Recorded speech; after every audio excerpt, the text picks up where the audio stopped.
Dalam enggak, semua di dunia ini umatnya Nabi Muhammad. Dan Quran itu petunjuk untuk seluruh umat manusia. Hudan linnasi wa bayyinatin minal huda wal syahru ramadhan alladzi unzila fihil Qur'an hudan linnasi, petunjuk untuk seluruh umat manusia. Kok untuk seluruh manusia? Iya, semuanya. Maka pengajian di gereja itu ya gak apa-apa. Pokok menyampaikan ajaran karena memang Quran itu butuh dibacakan juga kepada orang non-muslim. Hudal linnas. Ini tidak dalam rangka membela yang bukan, memang begitu. Ayo coba saya tanya panjenengan. Kira-kira qul ya ayyuhal kafirun itu diucapkan ke siapa? Hah? Berarti menyampaikannya di mana? Lah ke orang kafir. Masa saya ngomong ke Pak Sugeng, qul ya ayyuhal kafirun, hei orang kafir, kan enggak benar. Kalau ada ayat qul ya ayyuhal kafirun, berarti perintahnya itu untuk mengingatkan orang kafir alias non muslim. Ya mau enggak mau disampaikan di hadapannya non muslim. Gimana caranya? Ya tentu dengan budaya yang sedang saat ini dikembangkan. Misalnya dakwah komunitas, misalnya itu loh. Dialog ilmiah di auditorium menghadirkan Profesor Dr. Sugeng, ya Kiai Haji Al-Baqarah, ya Al-Baqarah apa namanya? Ini Pak Sugeng disanding dengan pendeta siapa. Nah, itu namanya dakwah, enggak apa-apa. Lah karena memang ayatnya qul ya ayyuhal kafirun itu, dan syahrul ramadhan alladzi unzila fihil Qur'an hudal linnas itu bukan lil muslimin. Bukan lil mukminin, tapi seluruh umat. Cuma ada yang beriman, ada yang kufur. Tapi kan tugasnya kita nyampaikan. Begitu, Pak. Jelas gak? Lah Nabi udah mengatakan buistu rahmatan. Saya diutus sebagai rahmat linnasi, untuk seluruh umat manusia. Maka ini ajaran Nabi itu luar biasa. Nabi terakhir ini merupakan Nabi Muhammad ini merupakan nabi yang mewujudkan sifat rahmannya Allah. Begitu Pak. Cuma kalau nggak diterangkan semuanya sampai detail, orang itu bisa salah berpikir karena nggak ngerti ilmunya. Saya jujur mawon panjenengan, kalau misalnya masih was-was dengan keterangan saya, benar apa enggak saya ngomong ke panjenengan, hei orang-orang kafir, qul ya ayyuhal kafirun. Benar apa enggak? Di mana penggunaannya ayat ini? Ya kita nyampaikan kepada mereka, hai orang-orang yang tak beriman kepada Nabi Muhammad, qul ya ayyuhal kafirun, la a'budu ma ta'budun. Saya tidak menyembah apa yang kalian sembah. La a'budu ma ta'budun. Wala antum a'biduna ma'bud. Kalian juga tidak menyembah apa yang aku sembah, yaitu Allah. Wala ana a'biduma, dan saya juga tidak menjadi penyembah orang yang kalian sembah.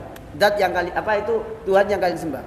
Wala antum a'biduna ma'bud, dan kalian juga tidak menyembah Tuhan yang aku sembah. Lakum bagimu dinukum, ya agamamu. Wali din, dan untukku ya agamaku sendiri. Nah, berarti di situ kan ajaran toleransi. Lah itu kalau saya mau menyampaikan ayat itu disampaikan kepada sesama umat Islam apa kepada non muslim? Soalnya di situ qul ya ayyuhal kafirun, seruannya kepada orang non muslim. Nah, berarti kudu ngadakan pengajian dengan non muslim. Kapan Ustadz momen yang tepat halal bihalal itu loh? Saya halal bihalal per tahun, tiap tahun itu kalau diundang halal bihalal, sering yang datang itu juga non muslim, Hindu, Katolik, Protestan datang. Tempo hari yang tahun kemarin ini saya pengajiannya di Jalan Sulfat Agung itu masuk. Itu dengan non muslim, ada mungkin 20 orang non muslim. Berikutnya di Saujajar mana itu ya juga non muslim ikut halal bihalal. Begitu. Gitu. Maka di Muhammadiyah kemudian ada Krismuha, Kristen Muhammad. Nah, iya toh? Iya enggak? Ya karena dakwah kita itu untuk seluruh umat manusia. Perkara melok gak melok itu dudu urusannya kita. Kewajiban kita adalah innama alaikal apa? Alaikal apa? Ya kayak iki. Innama alaikal balagh. Tugasmu Muhammad cuma nyampaikan. Tugasnya Pak Sugeng itu menyampaikan, bukan harus ikut yang menerima berita itu. Seperti itu. Lah, kalau kita ini menjadi penentunya, nggak boleh, karena hidayah dari Allah. Ya, ini Bapak Ibu, coba panjenengan angen-angen iku. Wa in tawallau fa inna ma 'alaikal balau wallahu basirum bil ibad. Apabila ahli kitab itu berpaling, tidak mau ikut, ya, tidak mau ikut kepada apa yang diberikan kepada Nabi Muhammad, ajaran Nabi Muhammad, ya inna ma 'alaikal balau, ya tugasmu lo cuma nyampaikan. Wallahu basirum bil ibad. Allah itu maha melihat apa yang terhadap para hamba-hambanya. Begitu Pak. Nah, ini bisa diterima dengan akal nyaman apa enggak ini? Nah ya, soalnya kalau saya mengatakan kul ya ayyuhal kafirun ke panjenengan, ini pelanggaran besar itu. Karena ayat kul ya ayyuhal kafirun itu disampaikan kepada non muslim. Begitu. Tentang ajaran apa? Ajaran toleransi. Yaitu tidak mengganggu agama kita tidak mengganggu agama mereka. Begitu. Perkara nanti ada dialog lanjutan, lalu bersamaan dialog ada hidayah masuk Islam, seperti Deddy Kobuser dari Kristen masuk Islam, dari Katolik masuk Islam. Lalu Don Ditan masuk Islam. Lalu Manahem Ali masuk Islam. Loh, itu otoritasnya Allah itu. Ikhtiarnya apa? Ada dialog. Nah, itu namanya innama alaikal balal. Jelas lagi? Oke. Niki ini ilmu penting niki. Ya, ayat innama alaikal balal niki penting. Bahwa qul ya ayyuhal kafirun itu tujuannya disampaikan kepada non muslim itu penting.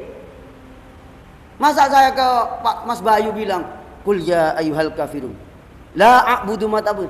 Bener orang ini enggak bener ini. Ini pelanggaran besar, kriminal itu. Kriminal agama. Ya mau tidak mau harus ada yang ngaji deh gereja. Menyampaikan qul ya ayyuhal kafirun, wahai non muslim. Ya. Kan begitu. Lebih enak itu, enggak menyakitin. Ya. Qul ya ayyuhal kafirun, wahai orang-orang yang belum beriman ke Nabi Muhammad. Wahai saudara kami yang non muslim. Begitu. La a'budu ma ta'budun. Aku tidak menyembah yang kalian sembah di sini. Begitu. Terakhirnya lakum dinukum waliy. Ya kalau panjenengan tidak mau ikut ajarannya Nabi Muhammad, ya sudahlah, kita berdamai. Agamamu, agamaku, agamaku. Dan agama kita dijaga masing-masing. Nah, saya tambahkan ini keterangannya. Jadi pertanyaannya Pak Hendri ini penting. Menurut Imam Ibnul Qayyim, ya di dalam kitab Miftahi Daris Sa'adah, ta'ammal hikmatahu ta'ala fi adabihi al-umam as-salifah bi adabil istisal lima kanu atwala a'maron. Menurut Imam Ibnul Qayyim, kenapa umat-umat zaman dulu itu disiksa dengan pembinasaan secara massal? Iya, karena mereka itu umurnya di dunia panjang-panjang. Nabi Nuh itu umurnya 1000 tahun.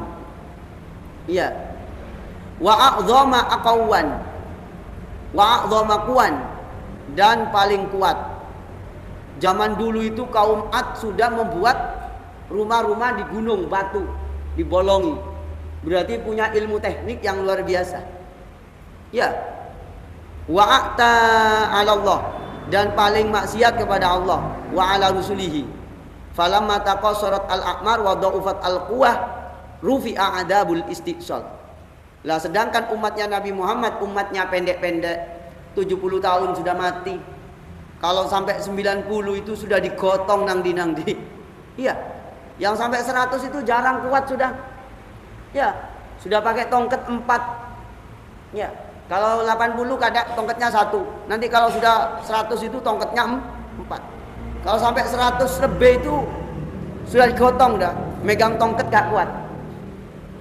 Jadi umurnya pendek.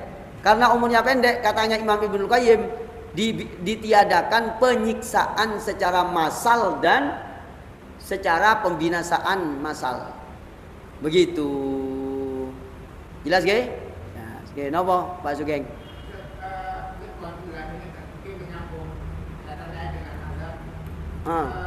Di surat Al-Anfal Ya. Surat Al-Anfal ayat 25 terus. Iya, betul. Betul banget. Itu ada kaitannya khusus. Nah, maaf, ayat itu ada namanya ayatul indar, tarhib. Ayat peringatan. Memang betul.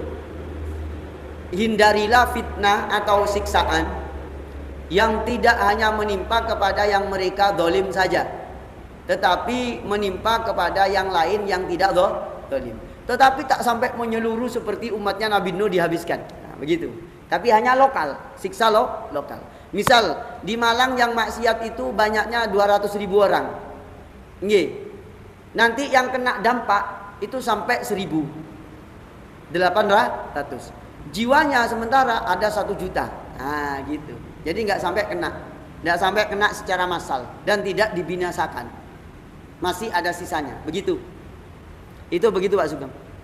Dan makna yang kedua, ini terkait dengan pemberitahuan umat-umat zaman dulu yang oleh Allah Subhanahu wa taala dibinasakan gara-gara apa? Gara-gara sebagian yang maksiat, tetapi yang taat oleh Allah juga dibinasakan. Karena apa? Karena yang taat dianggap bertanggung jawab. Begitu. Jelas nggih? Itu Pak Sugeng. Begitu nggih. Sampun nggih, pun isya nggih. Oh ya, 4 menit buat persiapan salat sunnah. Nggih. Semoga bermanfaat. Semoga panjenengan dan saya diberikan oleh Allah sehat walafiat, panjang umur barokah, istiqomah ngaji. Nggih. Ngaji niki wajib. Coba dari rumah panjenengan niki kan tak mungkin di antara panjenengan tak berpikir kalau ada ayat yang ayat itu memang kudu disampaikan ke orang kafir. Iya. Tapi gara-gara ngaji tahu. Karena ayat itu tidak bisa disampaikan kepada orang Islam. Iya. Disampaikannya kepada orang Islam secara tertutup bahwa harus memberi penghargaan kepada non-muslim. Tetapi maksudnya ayat itu harus diketahui oleh non-muslim. Kenapa? Karena khitabnya. Khitab itu kul itu loh. Kul ya ayyuha itu. Itu namanya khitab. Sasaran pembicaraan. Itu kepada orang non-muslim. Lah kalau disampaikan ke orang Islam saja ya gak tepat. Atau minimal kurang tepat. Kenapa? Ayat itu Allah berbicara dengan non-muslim. Gitu loh. Tapi gara-gara ngaji malam ini saya terangkan bab itu. Bahwa ayat itu tidak hanya untuk orang Islam. Apa buktinya? Allah sudah berfirman, "Syahrul Ramadan alladzi unzila fihil Qur'an hudal linnas." Allah menurunkan Al-Qur'an di bulan Ramadan. Al-Quran itu hudal linnas, petunjuk untuk seluruh umat manusia. Bukan hudan lil muslimin, bukan hudan lil mu'minin. Tapi seluruh yang beriman, tidak beriman wajib tahu isinya Al-Quran. Berarti Pak Sugeng harus mendaftarkan diri untuk menjadi pengkhotbah. Ya di mana lah yang pokoknya yang mencakup semuanya. Gitu. Begitu ya. Subhanakallahumma bihamdika asyhadu an la ilaha illa anta astaghfiruka wa atubu ilaih. Assalamualaikum warahmatullahi wabarakatuh.